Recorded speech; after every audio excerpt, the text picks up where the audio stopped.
Olá, como vai você? Tudo bem? Hoje nesse vídeo a gente vai falar sobre a recente eleição do Davi Alcolumbre na presidência do Senado, mas aproveitar também para falar sobre o Rodrigo Maia, que assumiu recentemente também a presidência da Câmara dos Deputados. Antes de continuar esse vídeo, eu peço que você clique no joinha, se inscreva no canal e ative as notificações, porque isso nos ajuda bastante aqui no canal, faz o YouTube dar uma bombada nos nossos vídeos, o que deixa a gente mais animado para trazer esse conteúdo aqui para vocês, beleza?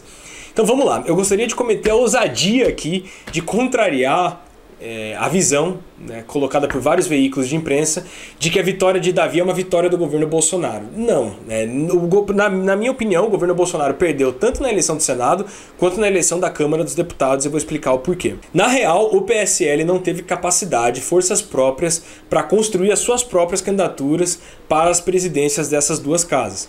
Aí, para não perder, para não ficar feio, eles resolveram colar com quem já ia ganhar. O que é muito inteligente. Mas não é uma vitória, sacou? É um movimento inteligente, mas não é uma vitória deles. É uma vitória desses agentes políticos que contaram com o apoio do PSL. O Rodrigo Maia, mesmo sem o apoio do PSL, venceria a disputa na Câmara dos Deputados. A mesma coisa o Davi Alcolumbre, com um pouco menos de vantagem, é verdade, mas o Major Olímpio viu que não ia emplacar, então, para não ficar feio para ele, né, ia ter pouco voto. Imagina, um candidato do partido do presidente ter pouco voto numa eleição para a presidência do Senado. Ia ficar ruim, então aí ele tirou a candidatura e apoiou o Davi. Mas o Davi já vinha fazendo campanha, já vinha forte, já tinha um capital político suficiente para ele entrar nessa disputa com alguma chance de vitória. Na verdade, o mérito aí é do DEM, né? O DEM vislumbrou um vácuo de articulação política, porque o MDB vem se desgastando ao longo do tempo por N fatores, e assumiu esse protagonismo, conseguiu, sabe, se articular entre os congressistas em seu benefício próprio, não para ser cão de guarda do governo Bolsonaro no legislativo, que fique bem claro. E aqui eu gostaria de tratar de um ponto específico a respeito do discurso de que a vitória de Davi e também, de certa forma, de Rodrigo Maia representa uma renovação no Congresso brasileiro. Renovação com o DEM, gente? O antigo PFL? Sério que vocês acham que isso é renovação? Eu não estou aqui menosprezando a capacidade tanto de Maia quanto do Davi Alcolumbre de serem bons presidentes das duas casas daqui para frente. Não necessariamente estou dizendo isso. Mas os dois, embora tenham idade menor, né, comparativamente aos seus pares lá no Congresso Nacional, os dois representam grupos políticos muito tradicionais no Brasil. Eles estão lá long time ago, né? E nem o Maia e nem o Davi Alcolumbre são ingênuos e muito menos marinheiros de primeira viagem. Muito menos também moleque de recado do governo Bolsonaro. Sinto muito, mas não é possível acreditar nisso. Eu vou trazer aqui para você um vídeo da Joyce Hasselman que eu acho que ilustra bem o raciocínio que eu estou trazendo. Nesse vídeo, ela chama o Renan Calheiros de raposa velha, serpente e tudo mais, atribui a ele, né, ser um símbolo da velha política que foi vencida pelo Davi e tal. Só que ela falava exatamente isso também do Rodrigo Maia. Tem buzinaço na rua, ó. Buzinaço na rua porque uma população unida e articulada consegue derrubar raposas, inclusive gente como o Renan Calheiros. E que agora é o presidente do Senado, né, aposentando a cobra maior do Congresso Nacional, aposentando na presidência, né, gente? Porque o traste foi eleito e vai continuar lá. Mas pelo menos não é presidente do Senado, não vai colocar o governo na mão. Eu me posicionei o tempo todo, inclusive contra a orientação aí de gente grande, né, do próprio governo. Diz, não bate no Renan, não bate no Renan. Bato no Renan. Continuei batendo no Renan porque eu tenho um compromisso com a verdade, com a decência, com o que é melhor para o Brasil. Então bato no Renan, bati no Renan, continuo batendo no Renan. E aí a prova de que estamos certos em, né, realmente aposentar o Renan Calheiros da presidência. A questão é que o PSL mudou de visão. Ela mesma fez um vídeo, né, se desculpando, dizendo que o Rodrigo Maia de repente não era tão ruim assim, né? E porque o Rodrigo Maia ia vencer. A parada é essa.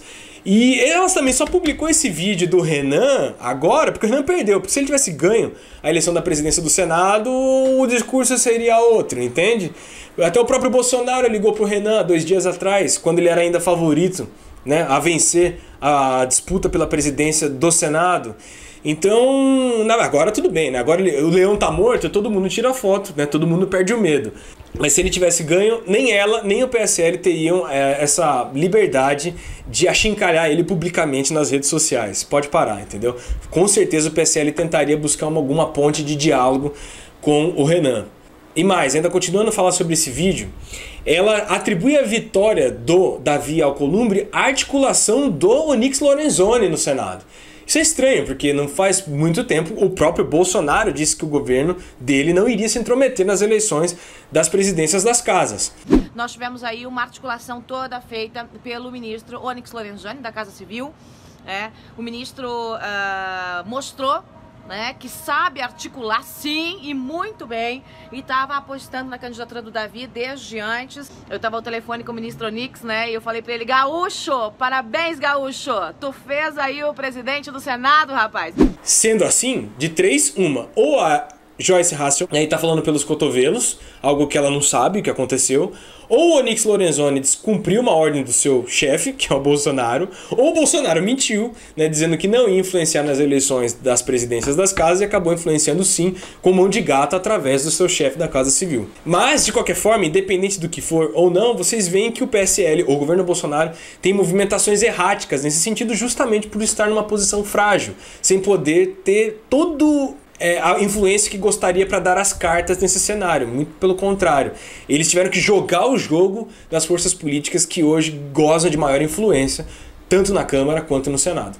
Eles não tinham que emplacar um candidato próprio, até porque não teriam força para tanto. Eles precisavam cair do lado certo. Por isso, então, os movimentos erráticos, até contraditórios, mas que ao cabo visavam fazer com que o governo evitasse um confronto direto, um tensionamento com os futuros e agora atuais presidentes, tanto da Câmara quanto do Senado. Nessa dança, o PSL está só rebolando sem o direito de escolher a música. Essa que é a verdade. Um grande abraço e até a próxima. Tchau.